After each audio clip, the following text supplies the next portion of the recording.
What does Thanksgiving have to do with the end of the world?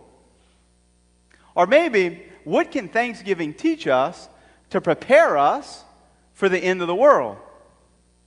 Because see, I'm over here, and maybe you're with me, and the biggest thing on my mind right now is Thanksgiving.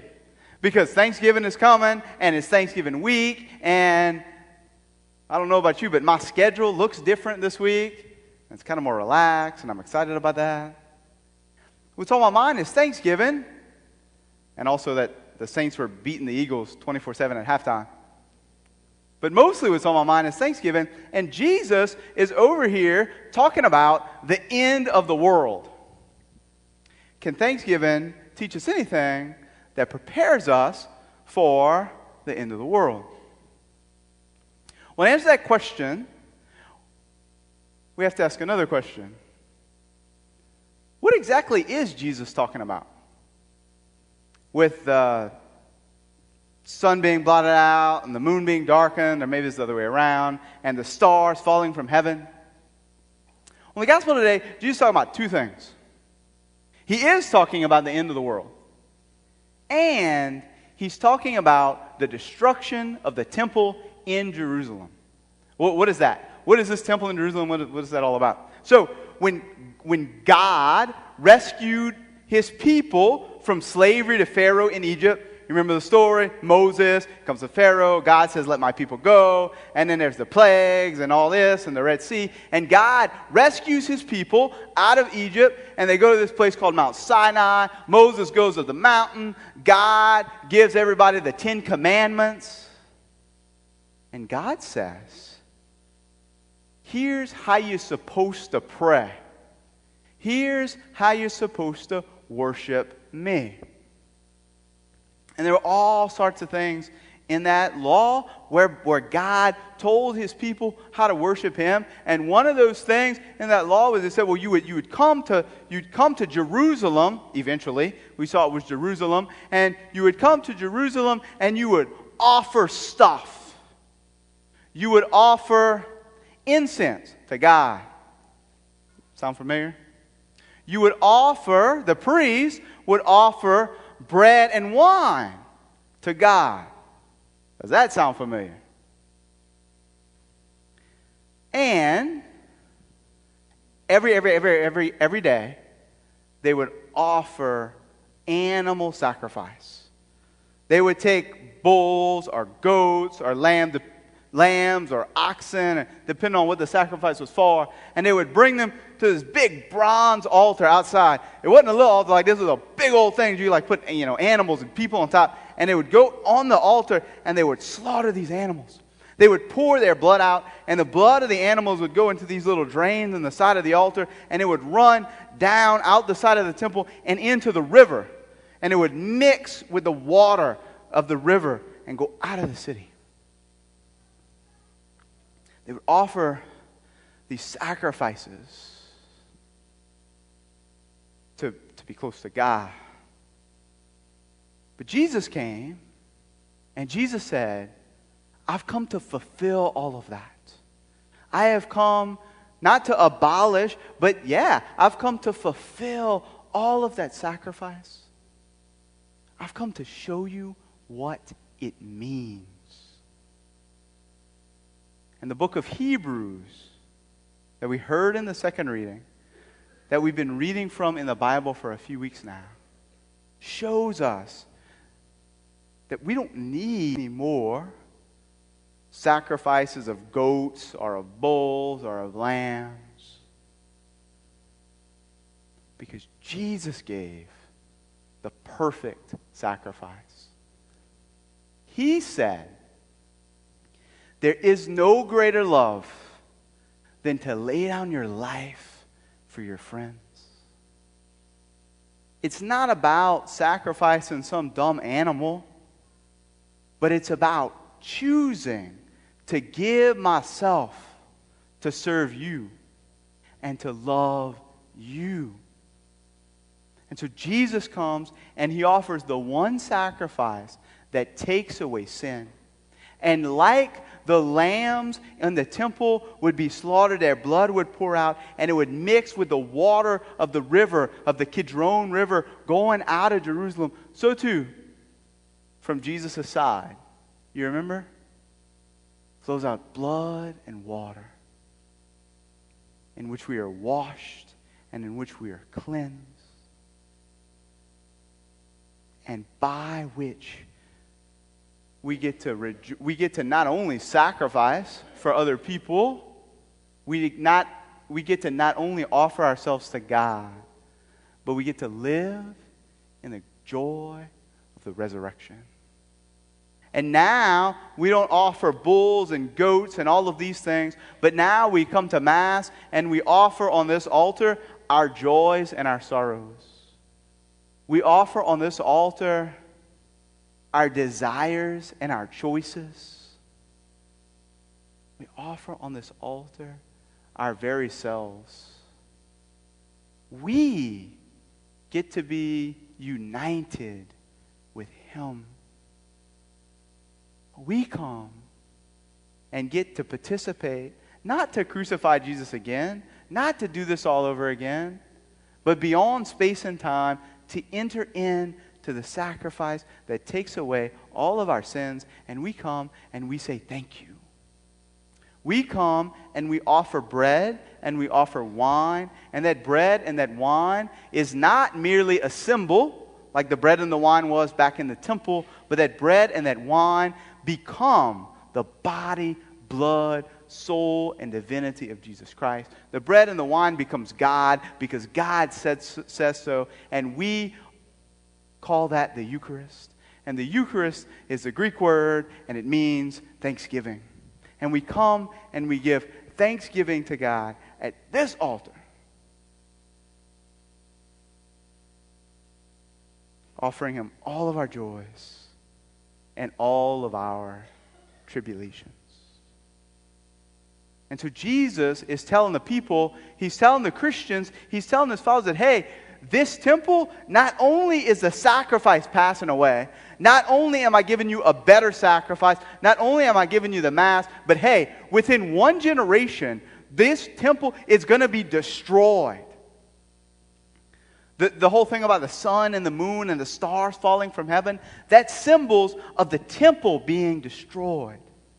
In front of the Holy of Holies, the holiest place in the temple, there was this curtain which was meant to represent the sky.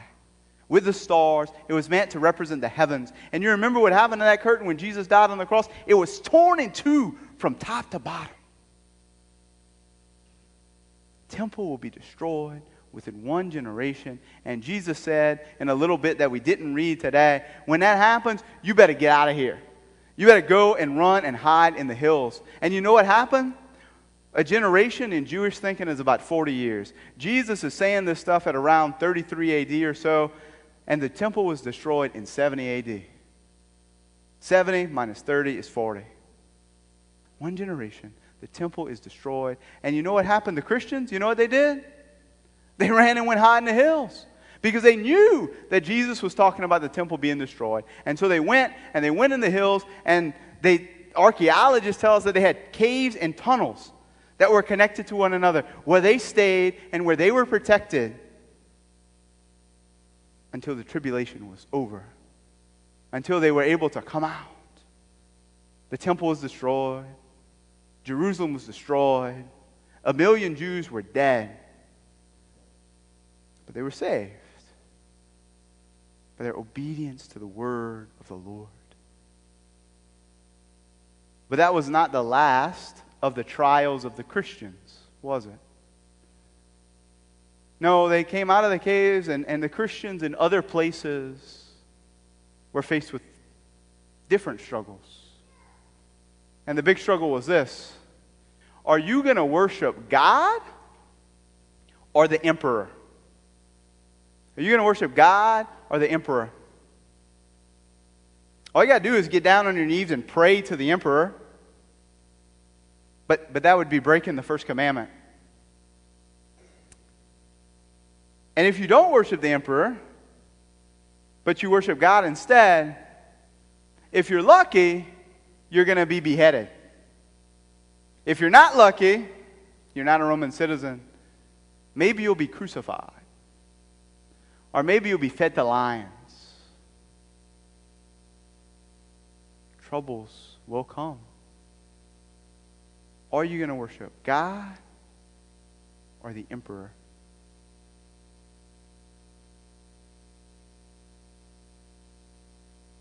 But that was not the last of the persecutions either, was it?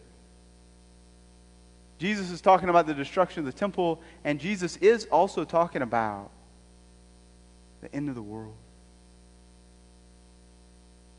What does Thanksgiving have to do with trials? How can Thanksgiving help to prepare us for the trials at the end of the world? Or for the trials of like next week? I'd like to read you a quote that I wrote down and stuck in my Bible from the Catechism. Catechism of the Catholic Church. Church teaches this. Before Christ's second coming, the church must pass through a final trial. And that trial will shake the faith of many believers. The persecution will be a religious deception, offering men an apparent solution to their problems at the price of apostasy from the truth. What does that mean? The final trial is going to be, people are going to be offered something that looks like a solution to our problem, that looks like an easy fix for what's wrong. But the cost is that we're going to have to stand apart from God. That's what apostasy means. It means to stand apart. It means to abandon the truth. And the Catechism goes on. The supreme religious deception is that of the Antichrist. And 1 John in the Bible tells us that there are many antichrists. The one big, the Antichrist at the end of time. But the first letter of St. John in the Bible tells us there are many antichrists. And the deception of the Antichrist is where man glorifies himself in the place of God. Worship the emperor, a man, or worship God.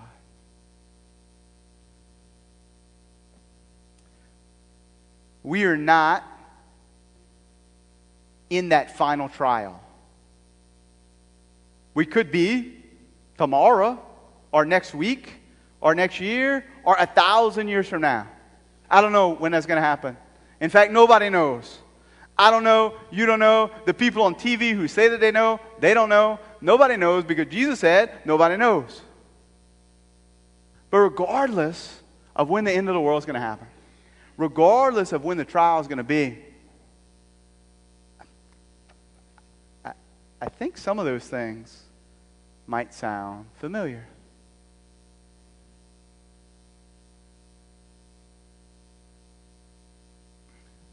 I've got to be the best at all costs. I'm not going to pray.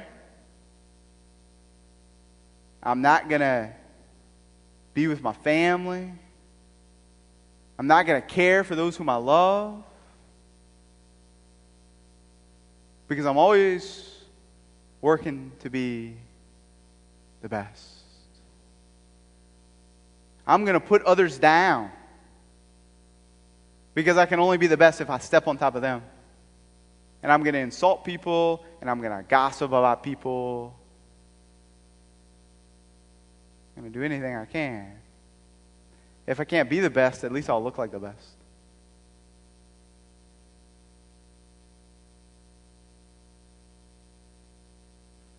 I'm going to care so much about my appearance that it distracts me from the good things in life, from the worship of God that really makes me happy.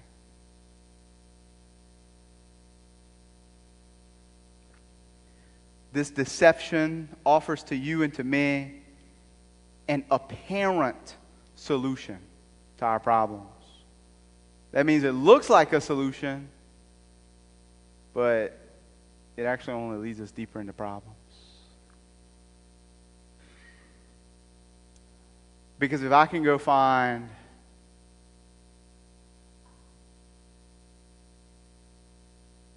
just a bunch of beers or a bunch of wine or a bunch of whiskey or something else, well, maybe I can feel good for a night and escape my problems. And then get drunk, which is a mortal sin. Maybe if I'm just so stressed out and so worn out, I can go to those places on the internet and relieve that stress and commit perhaps a mortal sin. Apparent solutions which make us stand apart from God.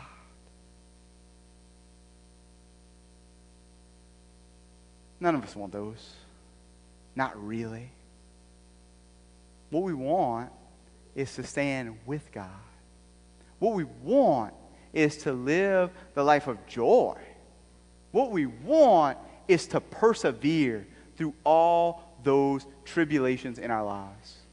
If we have to live through the last one, the ones that we've already lived through, and whatever tribulations are going on right now are going to come this week. And this is what Thanksgiving has to do with the end of the world. If we are grateful, we will have moved a long way in being able to stand firm in our trials. Why? Because gratitude requires remembering. If I'm going to be thankful for something, I got to remember what I'm thankful for. I got to have the discipline to sit down and think about it. And remembering fosters hope. Gratitude requires remembering, and remembering fosters hope. To say thank you for something, I got to think about what it is. And remembering fosters hope. What does that mean? Well, that means if I've got things to thank God for, that means God has done stuff in my life in the past. And if God has done stuff in my life in the past, that means it's reasonable to think that He will do stuff in my life in the present and in the future. If God has done stuff in my life in the past, then it is reasonable to expect that God will do stuff in my life now and in the future. And even if times in my past, we all have them, times in my past were hard, and times in my past were difficult, but I'm still here, and I'm okay. Even if it used to be difficult, and I'm okay now, but man, even if it's still difficult, God's taken me through. He's taken me through it so far. It's okay. And I can be more confident. I can have greater hope. Real hope. Hope founded on some facts. That God will be with me in the future. Gratitude requires remembering, and remembering fosters hope. And it is hope that keeps us through the trials. I'd like to read you a passage from, I think, my favorite chapter in the Bible. Sirach chapter 2. If you come forward to serve the Lord, prepare yourself for trials. Set your heart right and be steadfast. Trust in God and He will help you. Hope in Him and He will make your way straight. So if we want to persevere through the trials of the end of the world, should we live until that time? If we want to persevere through the trials of our own lives, let us be grateful so that we might remember, and let us remember so that we might have hope. And how can we do that? I have one suggestion. What if every day this week, you and I would take the time to thank God for something? Doesn't have to be a big thing, but one thing every day.